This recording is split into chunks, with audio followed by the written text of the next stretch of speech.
Top of the morning, Dan, and in for Amy J this morning is Sean from Elmwood Park. And this cri de coeur from David Marcus at the New York Post is really something. It's what's it called? A cri what? A cri de coeur. Listen, you keep using words I don't understand, I'm going to slap you. The Big Apple is dying. Its streets are empty. The bars and jazz clubs, restaurants, and coffee houses sit barren. Beloved haunts, storied rooms, perfect slice joints are shuttered, many for good. The sweat equity of countless small business owners is evaporating.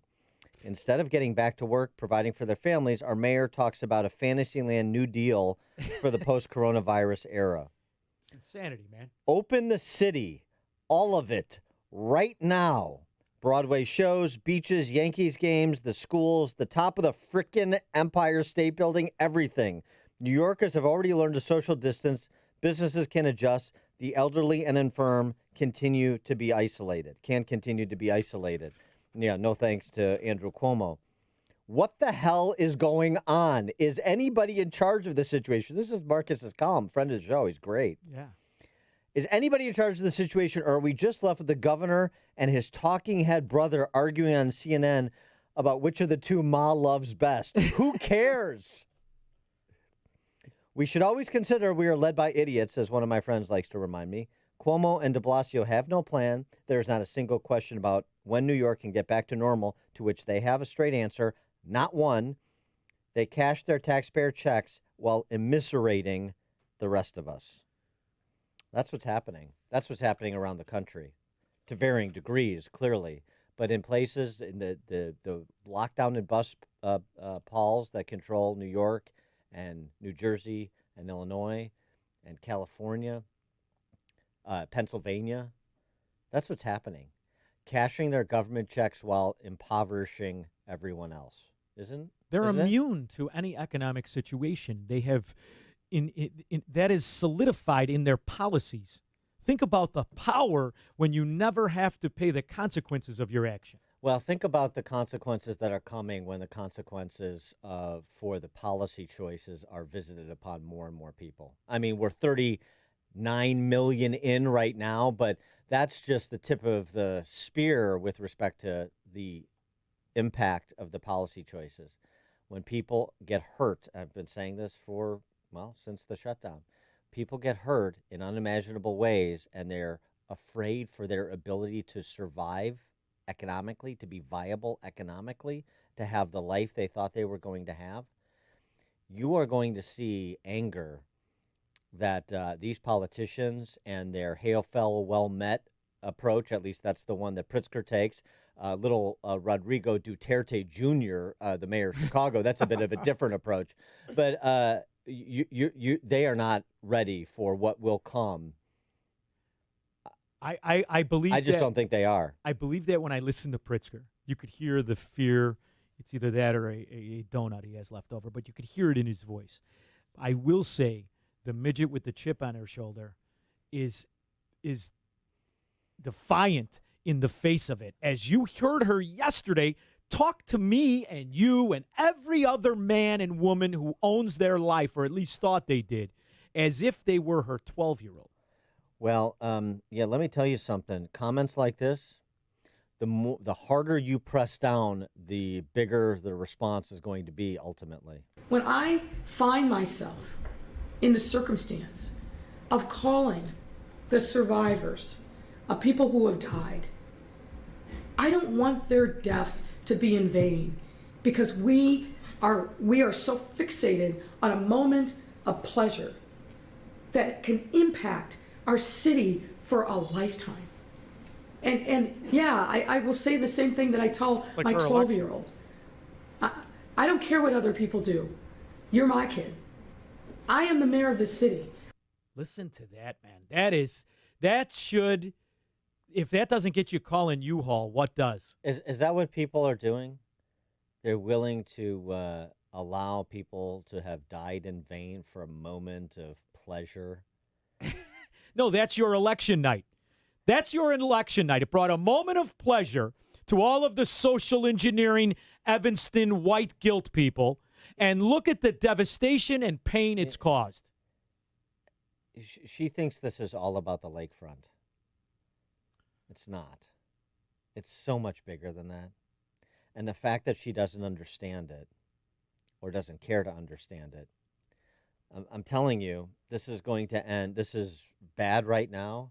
This is going to end very, very badly, including for her politically. What were you saying the other day? Manhattan's 20%, population 20%. Is that right? Manhattan's population is down 20% since the shutdown because those who could flee to their second houses did. If you're not in on the scam in Chicago, why are you staying? For more on this, we're pleased to be joined by our friend Jonathan Hoenig, the Capitalist Pig, founding member of the Capitalist Pig Hedge Fund and Fox News contributor, author of a new textbook of Americanism, The Politics of Ayn Rand. Jonathan, thanks for being with us. Appreciate it. Dan, thank you. Good morning, Dan. Good morning, Sharon. How can you not be a little bit offended by Mayor Lightfoot's comments? We are not her children. She works for us. We're residents of the city, of the state. And there's no question, gentlemen, from an economic perspective, I know you've been reporting on this for weeks now, the real economic fallout of the virus, of coronavirus, it will not be from coronavirus. It is from these forcible quarantines. It is from the stimulus. And keep in mind, as you gentlemen have been talking about, the quarantines, the whole point was not to overload the hospital system. Now, that did not happen. So why is it now, weeks after, we still have businesses, big and small, being shut down, being restricted, all in the name of the so-called public good? This is creating a lasting economic impact, the unforeseen consequence of all this government that's going to hurt the so-called poor more than anyone else. Well, that's what's happening, right? 40% of the unemployed are $40,000 and less in terms of salary. In Kentucky, the highest unemployment rate in the nation, the Democrat governor there, Andy Beshear, shut down. 33% unemployment in the state of Kentucky. And according to Rand Paul, the impact has not been worse in Kentucky than an average flu season. I know you're not necessarily in the business of political commentary, so even just the economics of it. I mean, the idea of unwinding in a state like Kentucky a 33% unemployment rate.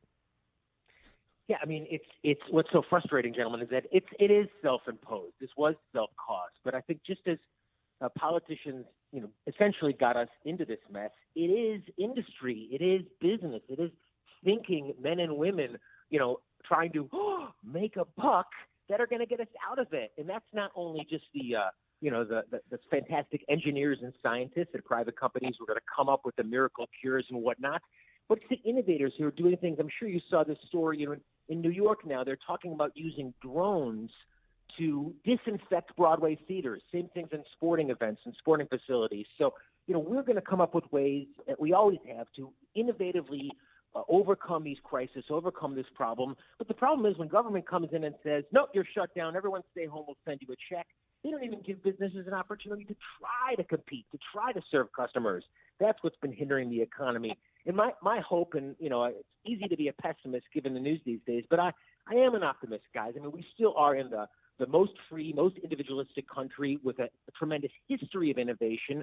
So my hope is that this resilience we've seen in the stock market has less to do with all that stimulus and more to do with great American companies simply getting back to business. Well, Jonathan, here's where I'm going to just question a little bit, and I'll tell you what I mean by that. This is where the rubber meets the road.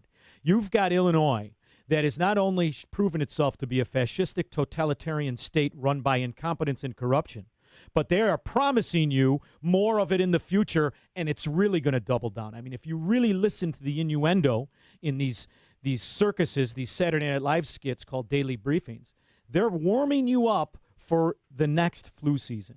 So I agree with your overall description of America, but if in states run like ours, you better recognize that and have Plan B and Plan C available. Because they're telling you they're going to do progressive taxes and this and that. You can't have a corporatocracy either, and that's what we're experiencing, I think. And we're already seeing it, Sean. I mean, this is the whole point. Dan and I have talked about the whole rule of economics is not what is seen, but what is unseen. Those second and third level consequences. As it is now, guys, Illinois is paying more than double what the average state pays to borrow money. Tremendous, over 5%. That's like a junk-rated bond Illinois already pays. And who ultimately pays that? it's not the, as you said, the mayor or the governor, but it is the businesses, it is the small fry who finds that the jobs are less available, the raises don't come, the standard of living goes down, and it's always been, we're in a real dangerous precipice here of Chicago and Illinois becoming the next Michigan and Detroit. And it's only government that can get us there, and it's only private business that can turn us in the other direction. And here's the thing, too. We mentioned it on the show the other day, but I think it bears some commentary from you. As easy as it is to say, not necessarily to do, but to say, just pick up and get out of Illinois, get out of New York, get out of California. Okay, some people can do that, some people can't. But even if you could, that still doesn't address a problem. And the problem is you can't have a robust America if you don't have big cities that are doing well. Chicago, New York, L.A., just for starters. You can't just wave off those 30 million people when you look at the top 3 or 4 cities and their surrounding metropolitan areas. You can't just wave them off and say, well, they can just burn to the ground and we'll figure it out. It's not that simple. Not if you want to have real robust growth.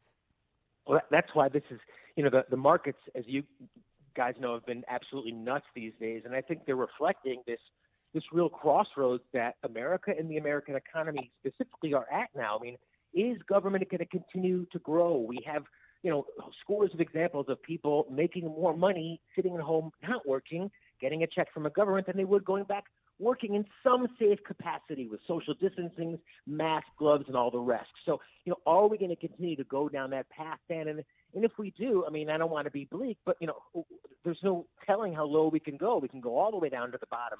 My hope is that we're perhaps going to try to reverse the course. And, we started to see businesses, as I said, take smart steps to reopen safely. There's just this assumption, and that's what we're really talking about here, is getting back to some semblance of normality. There's just this assumption that, businesses would just screw their employees. They wouldn't give them any gloves. They don't even care about their health.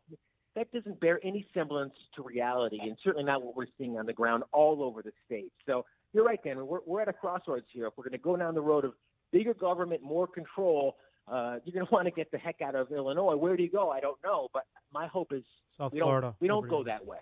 What's your assessment? Jerome Powell, the Fed chairman, had a lot to say this week about the tools in his toolbox, and that he still has things that he and the Fed can do to facilitate the recovery. How did you receive his comments?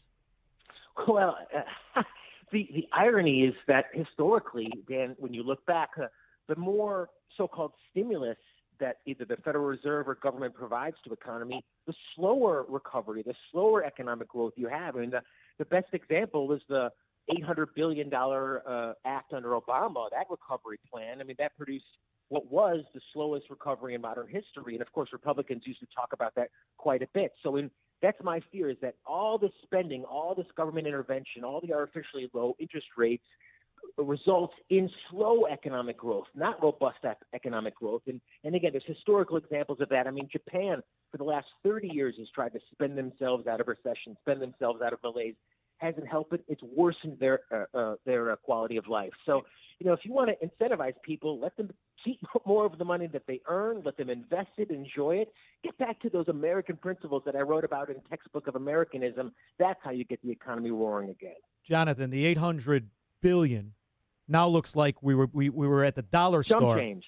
Dollar store compared to the $4.2 trillion. And this is the other part I want to talk about. It's created with the click of a mouse. That is the true definition, 101, of inflation, is to inflate the money supply.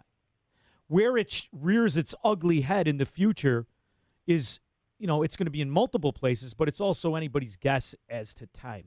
What do you think will happen when America has a $30 trillion debt they admit to, and now inflation that will make the 70s look like fun?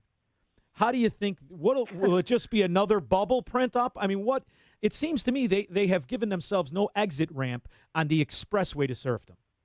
Well, and you're making the point again, Sean. I mean, right, this idea that there's a free lunch, right, that you can just move something on an Excel spreadsheet and create $6 trillion and that there's no effect. I mean, and another recent example, just to demonstrate that, is remember that Cash for Clunkers program under President Obama. I mean, conservatives and Republicans rightly criticized it. They're engaging in the same type of activity now. That cost taxpayers, I believe, something about $30,000 per car, and then, of course, pushed up the price for used cars, hurting those low-income Americans that they purportedly wanted to help. So, Sean, I don't know what it looks like, but I mean, what's worse, to be honest? An environment where costs are going up because of rampant inflation, or costs are dropping dramatically, and you've got negative interest rates like we see in Europe and all throughout Japan. I mean, what an insult now for the Federal Reserve. You've got people who worked their whole lives. They can finally save maybe $1 million, a hell of a lot of money. And what are they getting at the bank? $6,000 in interest over the course of a year?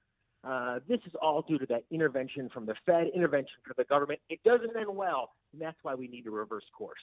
He is Jonathan Hoenig, the capitalist pig, and a Fox News contributor, author of a new textbook of Americanism, The Politics of Ayn Rand. Jonathan, thanks as always for joining us. Appreciate it. Have a great weekend, guys. Thanks. You too. And he joined us on the Turnkey.Pro answer line. It's like a hot, steaming cup of information to start your day. It's Chicago's Morning Answer on AM 560. The Answer. Diabetes, high blood pressure, anxiety meds, everyone's on them. If you're a 50-year-old male, maybe a bit porky, and you may even have type 2 diabetes, $1 million of term insurance may only cost you about $200 a month. Call Term Provider. Speak with Big Lou at 800-555-2085. Big Lou will find a term life policy for you even if you have type 2 diabetes, are overweight, or have high blood pressure. Term Provider has helped thousands of people like you who think they can't afford term life insurance. To buy $1 million of affordable term life for you, all you need to do is call Big